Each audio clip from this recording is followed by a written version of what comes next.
নবম শ্রেণীর সুপ্রিয় শিক্ষার্থী ভাই বোনেরা, অন্যান্য বারে ন্যায় আমি আবারও তোমাদের সামনে হাজির হয়েছি তোমাদের চতুর্থ সপ্তাহের বাংলাদেশের ইতিহাস ও বিশ্ব সভ্যতা অ্যাসাইনমেন্ট নিয়ে। তোমাদের এই অ্যাসাইনমেন্টটি দেওয়া হয়েছে তোমাদের পাঠ্য বইয়ের অষ্টম, নবম এবং দশম অধ্যায় থেকে, এবং অ্যাসাইনমেন্ট হিসেবে বলা হয়েছে ইংরেজ শাসনামলে বাংলার রাজনৈতিক পরিবর্তনের সংক্ষিপ্ত বর্ণনা দাও। তো আমরা এই অ্যাসাইনমেন্টটি তোমাদের জন্য অনেক সুন্দর করে তৈরি করেছি।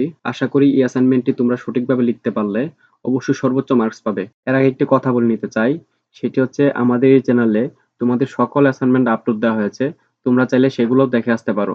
এবং একটি বিশেষ অনুরোধ থাকবে, সেটি হচ্ছে যদি আমাদের এই চ্যানেলের ভিডিওটি তোমার সামান্য কোনো কাজে লাগে তাহলে দয়া করে চ্যানেলটি সাবস্ক্রাইব করবে এবং পাশে থাকা বেল আইকনটি বাজিয়ে দিবে, তাহলে আমরা আমাদের চ্যানেলে কোনো ভিডিও দেওয়ার সাথে সাথে তুমি সবার আগে সেই ভিডিওটি দেখতে পাবে। তো এই হচ্ছে তোমাদের অ্যাসাইনমেন্ট।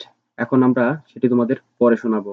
তোমাদের অ্যাসাইনমেন্টের টাইটেল দিয়েছি ইংরেজ শাসনামলে বাংলা রাজনৈতিক পরিবর্তনের সংক্ষিপ্ত বর্ণনা। উত্তর: সমুদ্রপথে ইউরোপীয় বণিকদের সাফল্য, প্রাচ্যের ধনসম্পদের প্রাচুর্য ইংরেজ বণিকদেরও এ অঞ্চলে ব্যবসা-বাণিজ্যে উৎসাহিত করে।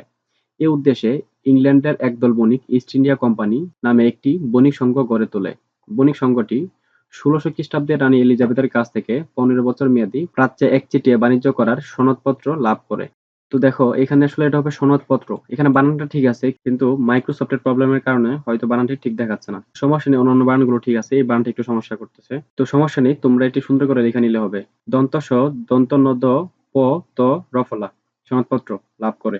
এই সনদপত্র নিয়ে কোম্পানির প্রতিনিধি বাণিজ্যিক সুবিধা লাভের আশায় আকবরের দরবারে হাজির হন। এরপর ক্যাপ্টেন হকিন্স ১৬০৮ খ্রিস্টাব্দে জেমসের সুপারিশপত্র নিয়ে বাণিজ্য সম্প্রসারণের লক্ষ্যে সম্রাট জাহাঙ্গীরের সঙ্গে সাক্ষাৎ করেন। তার অনুমতি নিয়ে ১৬১২ খ্রিস্টাব্দে সুরাটে বাণিজ্য কুঠি স্থাপিত হয়। পরবর্তীকালে ১৬১৫ খ্রিস্টাব্দে প্রথম জেমসের দূত হয়ে জাহাঙ্গীরের দরবারে আসেন স্যার টমাস রো। টমাসের কাছ থেকে তিনি ইংরেজদের জন্য বাণিজ্যিক সুবিধা আদায় করে নেন। ১৬১৯ খ্রিস্টাব্দে তিনি ভারতবর্ষ ত্যাগ করেন। ইতিমধ্যে কোম্পানি সুরাট, আগ্রা, আহমদাবাদ প্রভৃতি স্থানে বাণিজ্য কুঠি স্থাপন করে তাদের ভিত্তি মজবুত করে ফেলে। কোম্পানি তার দ্বিতীয় বাণিজ্য কুঠি স্থাপন করে মসলিমপট্টমে। এরপর বাংলার বালাসুরে আরেকটি বাণিজ্য কুঠি স্থাপন করে। এ দেশের শক্তি ক্রমশ বৃদ্ধি পেতে থাকলে এরা করমণ্ডল, মাদ্রাসা শহর, উপকূলে একটি দুর্গ নির্মাণ করতে সক্ষম হয়। বাংলার সুবেদার শাহ সুজার অনুমোদন লাভ করে তারা ১৬৫৮ খ্রিস্টাব্দে হুগলিতে বাণিজ্য কুঠি স্থাপন করে। এভাবে কোম্পানি কাশিমবাজার, ঢাকা, মালদেহ বাণিজ্য কুঠি নির্মাণ করে। ১৬৬৮ খ্রিস্টাব্দে ইংল্যান্ডের রাজা দ্বিতীয় চার্লস পর্তুগিজ রাজকন্যা ক্যাথরিনের সঙ্গে বিয়ের যৌতুক হিসাবে লাভ করেন মুম্বাই শহর। অর্থাভাবে চার্লস ইস্ট ইন্ডিয়া কোম্পানির কাছ থেকে ৫০,০০০ পাউন্ডের বিনিময়ে শহরটি বিক্রি করে দেন। পরবর্তীকালে এই মুম্বাই শহরেই কোম্পানির প্রধান বাণিজ্য কেন্দ্র পরিণত হয়। জব চার্নক নামে আরেকজন ইংরেজ ১৬৯০ খ্রিস্টাব্দে ১২০০ টাকার বিনিময়ে কলকাতা, সুতানটি ও গোবিন্দপুর নামে ৩টি গ্রামের জমিদারি স্বত্ব লাভ করেন। ভাগীরথী নদীর তীরের এই ৩টি গ্রামকে কেন্দ্র করে পরবর্তীকালে কলকাতা নগরীর জন্ম হয়। এখানেই কোম্পানি ১৭০০ খ্রিস্টাব্দে ইংল্যান্ডের রাজা তৃতীয় উইলিয়ামের নাম অনুসারে ফোর্ট উইলিয়াম দুর্গ নির্মাণ করেন। ধীরে ধীরে এটি ইংরেজদের বাণিজ্য স্বার্থ রক্ষা ও রাজনৈতিক স্বার্থ বিস্তারের শক্তিশালী কেন্দ্রে পরিণত হয়। ইংরেজ কোম্পানির ক্ষমতা আরও বৃদ্ধি পায় যখন দিল্লির সম্রাট ফরুখশিয়ার তাদের বাংলা, মুম্বাই ও মাদ্রাজে বিনা শুল্কে বাণিজ্যের অধিকার প্রদান করেন। একই সঙ্গে নিজস্ব মুদ্রা প্রচলনের অধিকারও কোম্পানি লাভ করে। সম্রাটের এই ফরমানকে ইংরেজ ঐতিহাসিক হরফে ইস্ট ইন্ডিয়া কোম্পানির মহাসনদ বা ম্যাগনা কার্টা বলে তুলে ধরেন।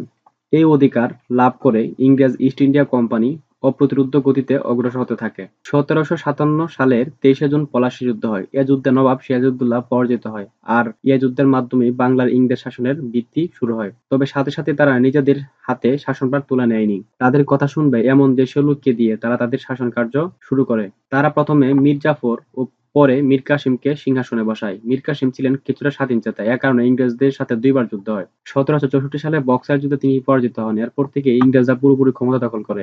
১৭৫৭ সাল থেকে ১৮৫৭ সাল পর্যন্ত ১০০ বছর ইস্ট ইন্ডিয়া কোম্পানি এদেশে শাসন চালায়। এই শাসনামল ইতিহাসে কোম্পানির শাসনামল নামে পরিচিত।